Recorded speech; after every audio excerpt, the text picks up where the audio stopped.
maintenant, vous allez être super heureux. Nous allons prendre le cahier de langue partie grammaire et nous allons faire une petite... Oui, mais juste une phrase. D'accord ? Je voyais dans tes yeux. Qu'est-ce que je pourrais faire ? Peut-être que je pourrais faire semblant d'être malade pour échapper à cette dictée. Non, juste une petite phrase. On a peu l'occasion d'être spectateur du quotidien d'une classe. Brut, sans phare, fait de perfection et d'imperfection, de coups de génie et d'imprévus. Bienvenue dans Être prof, le podcast. Une série audio dans laquelle enseignantes et enseignants vous partagent leurs pratiques du quotidien, de la maternelle au lycée. Nous poussons la porte de la classe d'Amandine. Elle enseigne au collège de Cézelles, en Haute-Savoie, et nous propose aujourd'hui de découvrir sa manière de mobiliser l'attention et l'engagement de ses élèves. Quand j'étais en CP, je trouvais ça tellement magique. Je me disais, une maîtresse, une personne nous transforme tous les élèves de la classe en lecteurs. Et on a ce pouvoir de lire. Alors, j'avais hésité pendant longtemps. Il y a eu un moment où je voulais faire prof d'allemand, puis j'étais pas très forte. J'ai pensé longtemps à professeur des écoles. Parce que j'aime beaucoup le contact avec les enfants. Je trouve les enfants vraiment magiques.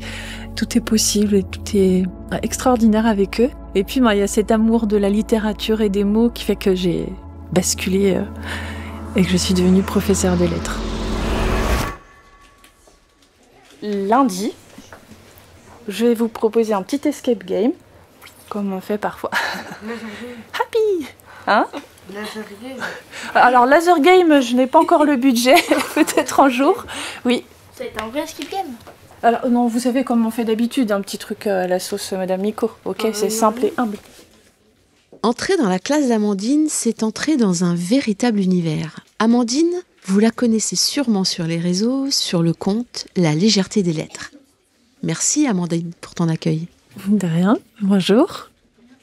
Alors pour te présenter, puisque tu es prof de français, est-ce que tu nous choisirais un titre de livre ? À part l'insoutenable légèreté des lettres. Ah mais oui, mais très bien, mais ça me va, c'est bien, ça nous donne à entendre pourquoi tu as choisi ce pseudo ou ce nom de compte Instagram. Alors j'ai dans l'idée que quand je suis avec mes élèves, j'ai envie que... c'est les deux mots que je place vraiment au cœur de mon enseignement, c'est le bien-être et le plaisir. Et j'ai envie que quand ils sont dans ma salle, ils se sentent bien, ils se sentent eux-mêmes, quelles que soient leurs difficultés. Alors là, en plus, aujourd'hui, j'avais les élèves considérés à fort besoin. Donc, c'est des élèves qui sont peut-être parfois un petit peu plus fragiles et qui ont besoin encore plus que les autres d'attention et de confiance. On travaille beaucoup là-dessus aussi. On fait des petites séances parfois sur la confiance en soi. Et donc, c'est ça. J'ai envie que quand ils viennent en français, ce soit avec plaisir. Alors, c'est difficile de maintenir cette notion tout le temps, à toutes les heures et à chaque minute. Mais voilà, c'est l'idée qu'on fait du français et on y prend plaisir et on est bien, avec légèreté. Tu irais un peu plus avant dans ta présentation. Tu es prof de français depuis quand ? J'arrive jamais à compter, mais ça fait plus d'une vingtaine d'années que je suis professeure de français. J'ai toujours enseigné au collège. C'est un niveau que j'aime beaucoup. Donc pendant plusieurs années, j'étais avec les 6e et les 3e. Et puis là, cette année, j'ai des 5e, des petits 5e. Alors, je dis toujours les petits. J'aime bien cet écart entre les deux. Et donc, ça fait plus de 20 ans maintenant. Donc, j'affine un petit peu ma pratique et je suis dans un collège qui est plutôt calme maintenant après avoir travaillé dans une REP difficile. Donc, les conditions sont vraiment super agréables pour que je puisse tester un petit peu, mettre en place des choses, faire des tests, des essais avec les élèves. Toi aussi t'amuser en fait. Voilà, tout à fait. Je pars du principe et c'est pour ça des fois il y a des notions qui sont plus difficiles pour moi ou pour lesquelles j'ai moins d'appétence. Justement, je me fais un devoir de m'y mettre et d'y prendre le plus plaisir moi-même pour pouvoir ensuite les emmener avec moi. Parce que je considère que si l'enseignant n'a pas de plaisir, c'est triste quoi. Donc il faut carrément que nous-mêmes nous puissions avoir plaisir à enseigner. Mais écoute, cet engagement et cet engouement se ressent quand on est dans ta classe. Il y a quelque chose de très joyeux. Alors, quels sont les 3 domaines que l'on travaille inlassablement depuis le début de l'année ? La grammaire. Levez vos petites mains, ne vous battez pas, Nami. La grammaire. La grammaire. Le vocabulaire. Le vocabulaire. Et, est-ce qu'il y en a ? Il en manque un. Oui. La conjugaison. La conjugaison. Nos 3 amis. Et aujourd'hui, on assiste à ta classe et on fait le focus un peu sur tout ce que tu mets en place pour mobiliser ou remobiliser l'attention de tes élèves. Et il y a notamment ce rythme. Voilà, ça, et je veux bien que tu nous parles de ça parce que c'est très notable quand on assiste à ta classe. Donc en fait là, surtout que pour la première classe, j'avais un bloc de 2 heures et 2 heures c'est hyper long. Donc j'essaye donc de varier le rythme, d'avoir plusieurs activités. Et puis bon, des fois je change mon fusil d'épaule quand je vois. Bon là par exemple, quand c'est tôt le matin comme ça, je sens que c'est un peu difficile pour eux de se réveiller. Donc j'essaye d'être dynamique. Et puis si je vois qu'il y a une activité qui est un peu trop longue ou qui rentre pas dedans, bah j'arrête, on passe à une autre et puis parfois j'y reviens. Mais j'essaye de faire très très attention à ce que effectivement ils s'ennuient pas trop et qu'on puisse changer d'activité pour pouvoir redynamiser un petit peu tout ça. J'ai une question de fond un peu qui vient gratter. Prendre du plaisir, donner du plaisir à ses élèves dans l'apprentissage. Est-ce que, à rechercher tout le temps ce plaisir, est-ce qu'on lâche l'exigence ou pas ? Ah non, alors surtout pas. D'ailleurs, une année, il y a une maman qui m'a fait un compliment que moi j'ai pris vraiment avec joie. Donc en fait, on avait une collègue très à l'ancienne, très carrée, qui avait la réputation d'être très exigeante. Et cette maman m'a dit, vous êtes encore plus exigeante que Madame M. Et là, je me suis dit, ça m'a un peu soulagée, puisqu'effectivement, peut-être cette façon d'enseigner n'est pas toujours vue de façon positive. En fait, on a peut-être parfois l'impression que comme on a envie que nos élèves soient bien, qu'ils s'amusent entre guillemets, ou qui prennent plaisir, on met de côté. Et alors là, moi, vraiment pas du tout. Et je n'aime pas du tout, je ne cautionne pas le fait de ne faire que de l'animation. C'est pas comme ça que vraiment, c'est réfléchi en amont. Je pars, j'ai mon programme à suivre et je me dis pas, je vais faire un escape game. Je me dis, je vais la faire travailler sur les classes grammaticales, mais d'une façon un peu détournée. À la fin, ils auront pris plaisir, ils auront travaillé ensemble, ils se seront motivés, mais on aura travaillé, on aura fait de la grammaire. Et puis justement, ce rythme qu'imposent les jeux fait qu'ils vont pas... Parce que si je distribue une fiche d'exercice, il faut être franc, une fiche d'exercice classique, il y a la moitié qui vont faire semblant, ou ils vont remplir, ils vont attendre, alors qu'ils peuvent pas attendre. Enfin, il y en a toujours quelques-uns qui décrochent un petit peu, faut être franc, mais je trouve qu'on en perd moins. Et voilà, ça n'empêche pas d'être très exigeant. Et après, ça n'empêche pas qu'il y a certains cours ou certaines activités où c'est un petit peu moins dynamique, où de toute façon, il faut bien à un moment donné, comme là, les 10 minutes où ils écrivent, on fait pas toujours. Voilà, il y a des moments où on se pose, des moments où on réfléchit, et l'un n'empêche pas l'autre. Surtout pas. Et je pense que c'est cette variation qui fait qu'on peut garder sa mobilisation et rester engagé. En tant qu'élève, on sait que là, mais ça va durer pas longtemps, donc je vais retrouver un peu de plaisir après et un peu de souffle. Et c'est pour ça aussi que j'aime bien minuter. Parce qu'avant, je le faisais pas, je le fais depuis quelques années. Et le fait de voir le chronomètre, ça les oblige aussi à se mettre vraiment au travail, parce que sinon ils attendent. Et puis moi, je redonne 5 minutes. Et puis finalement, ça peut s'étirer comme ça indéfiniment. Là, il y a le chrono. Vous me dites, il reste 3 minutes si vous avez besoin d'une petite explication sur un concept qui vous embêterait. Je peux voler à vos secours. Si je vois qu'ils sont sérieux, je mets un petit peu plus de temps, parce que parfois, avec les petits cinquièmes, là, on avait travaillé sur des histoires de naufragés, et ils étaient vraiment super investis. Et il y a eu des moments où ils étaient tout paniqués parce que le chronomètre descendait. Mais bon, comme ils étaient sérieux et qu'ils travaillaient vraiment, je donnais un petit peu de temps en plus, quoi. Ok, trop bien.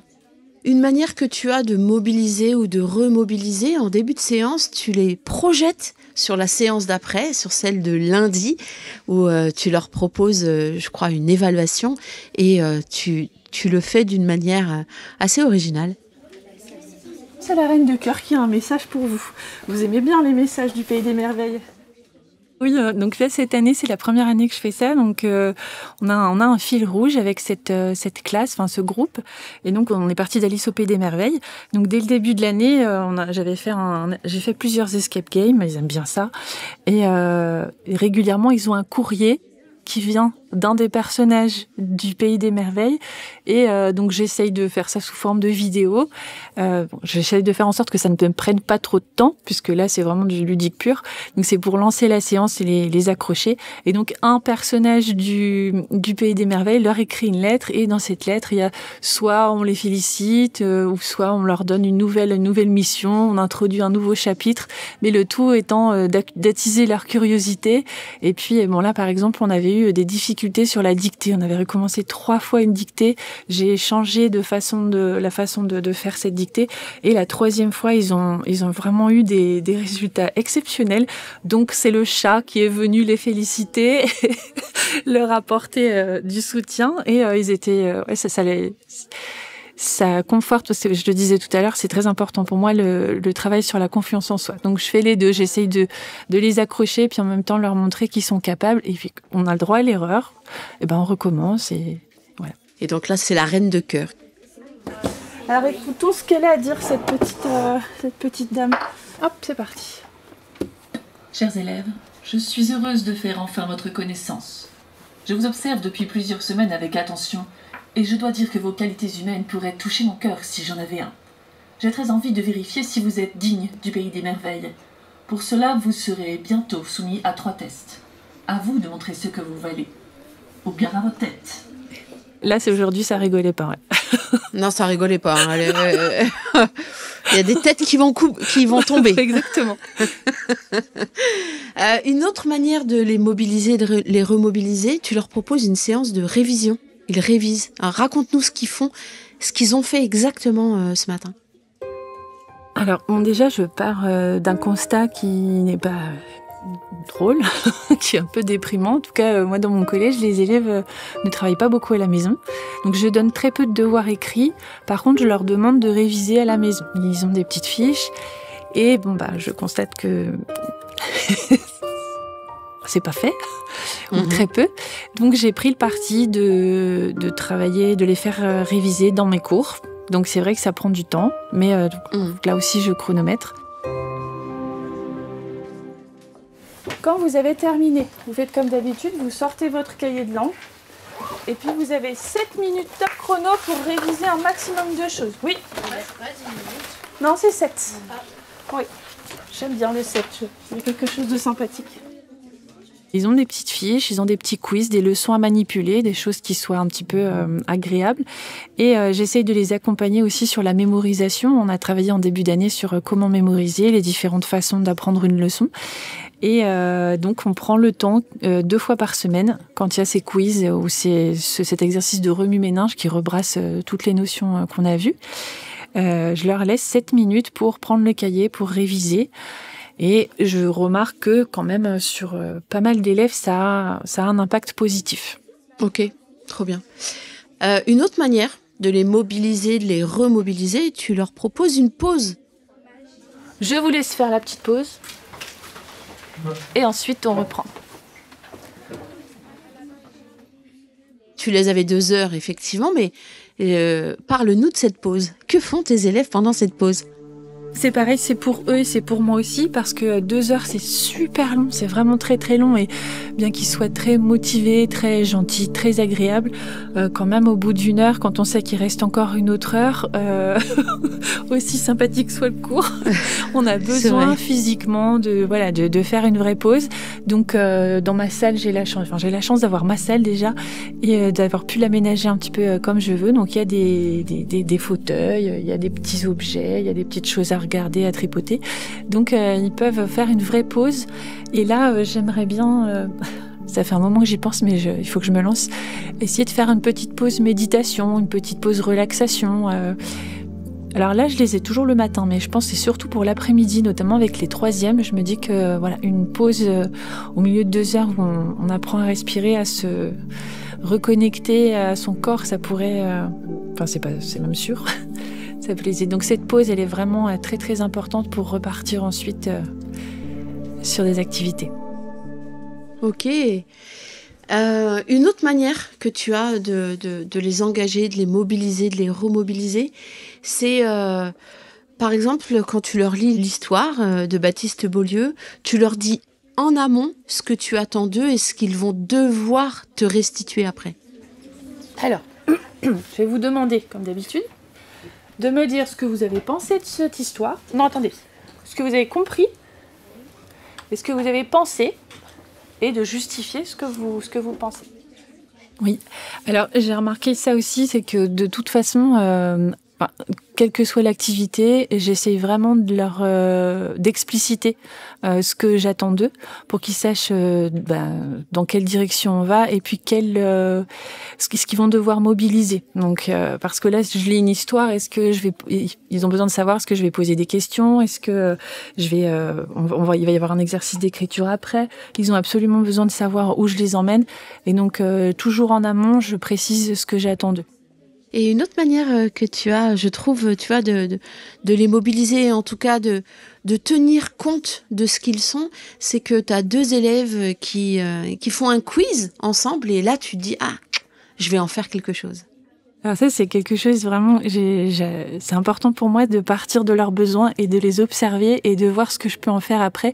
Et j'adore quand les idées viennent d'eux, c'est une manière aussi de les valoriser. Et là, effectivement, jusqu'ici, ils révisent chacun de leur côté. Et là, je les voyais, les 2 petits, ces 2 petits copains là, qui se posaient les questions à l'un à l'autre. Je remarque 2 choses qui me font très plaisir, c'est que vous avez là la façon dont vous travaillez là tous les deux. Je ne sais pas si vous êtes d'accord. Ça ne concerne pas forcément tout le monde, mais des fois on aime bien être concentré, travailler tout seul. Mais est-ce que vous ne pensez pas que des fois c'est sympa de travailler avec quelqu'un, la personne pose des questions et vous répondez, ça nous motive peut-être un petit peu plus? En fait, pour dire la vérité, d'habitude, il y en a un des 2 qui est moins actif. En fait, il attend un peu que ça se passe. C'est difficile pour lui de se concentrer et de tenir pendant ces 2 heures. Et là, j'ai vu vraiment qu'il révisait pour de vrai, de façon active. D'habitude, il prend ses fiches et puis il attend. Il manipule ses fiches, quoi. Voilà.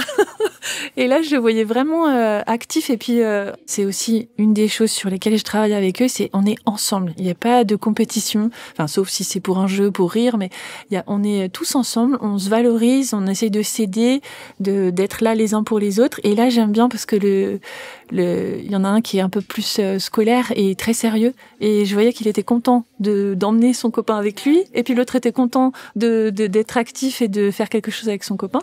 Donc voilà, je me suis dit, il va falloir qu'on refasse ça. On pourrait mettre ça en place des fois, on pourrait le faire si vous voulez, ceux qui veulent.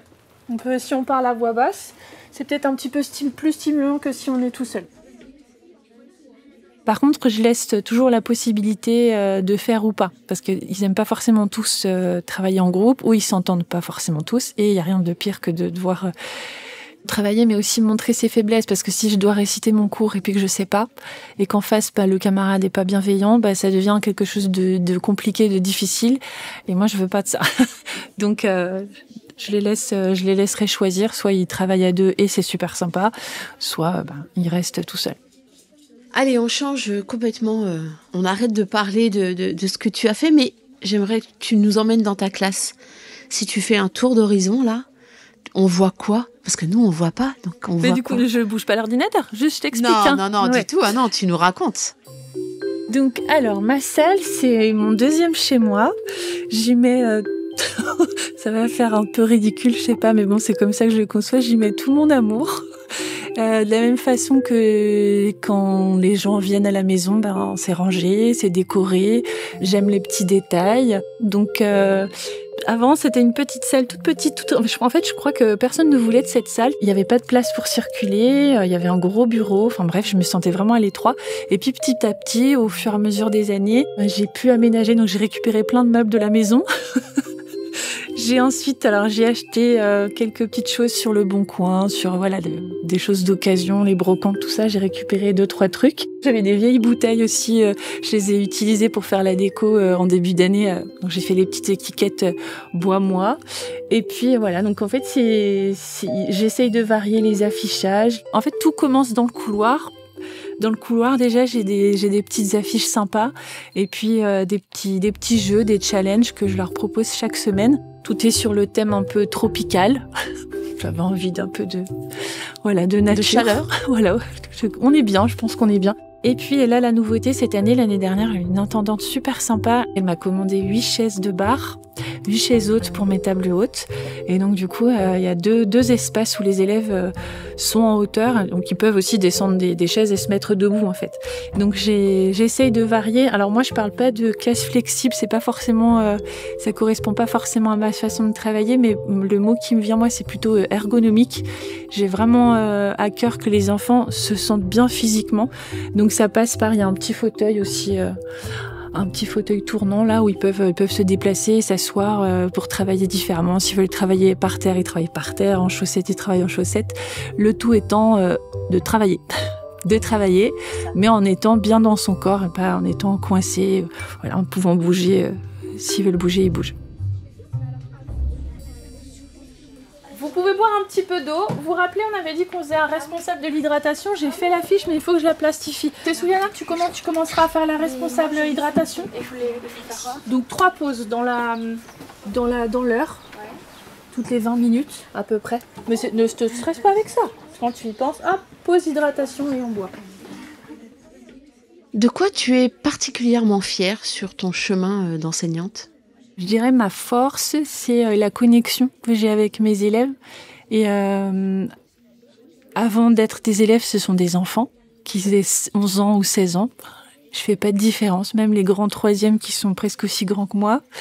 Et pour moi, c'est des petits et ils ont besoin de connexion. Alors encore plus là, enfin, je lisais il y a pas longtemps, il y a un livre qui vient de sortir là sur l'anxiété des adolescents, l'addiction au smartphone, etc. Et c'est quelque chose qui me touche beaucoup. Alors moi, je suis l'adepte de l'éducation bienveillante, positive, etc. Donc d'abord, avant de voir les élèves, je vois les enfants et j'essaye d'écouter leurs besoins, de me mettre. Mais des fois, j'y arrive pas. Hein. Des fois, parce que je suis peut-être aussi empêtrée dans mes propres besoins, moi, mes propres failles. Mais j'essaie vraiment de faire attention à qui ils sont. Et Dieu sait qu'ils sont différents les uns des autres, qui n'ont pas du tout les mêmes besoins.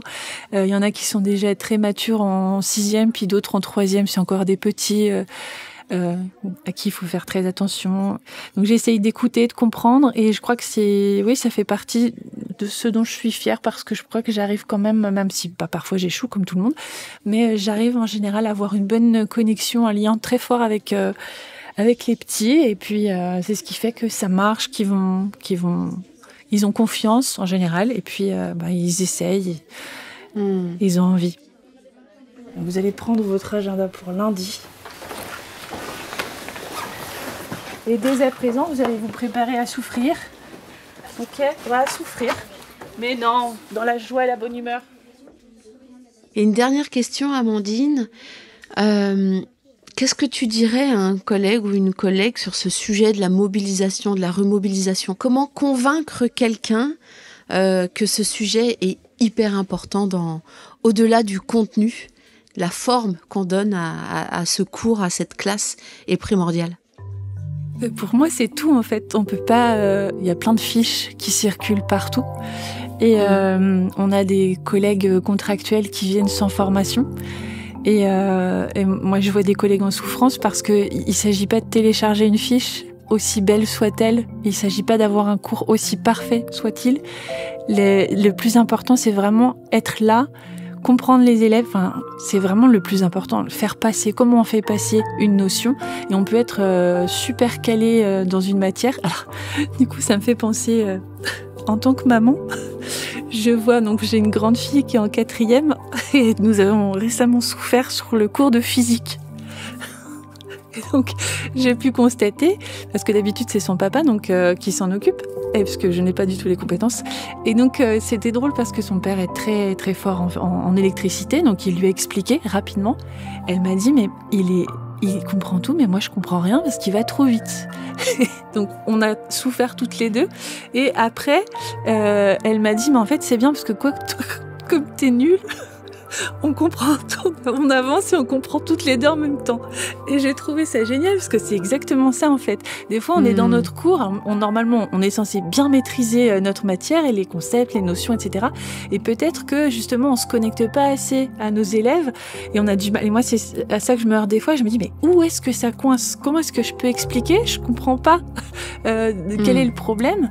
Et donc la façon dont on va se connecter à nos élèves, dont on va les comprendre, ça permet quand même de mieux les accompagner.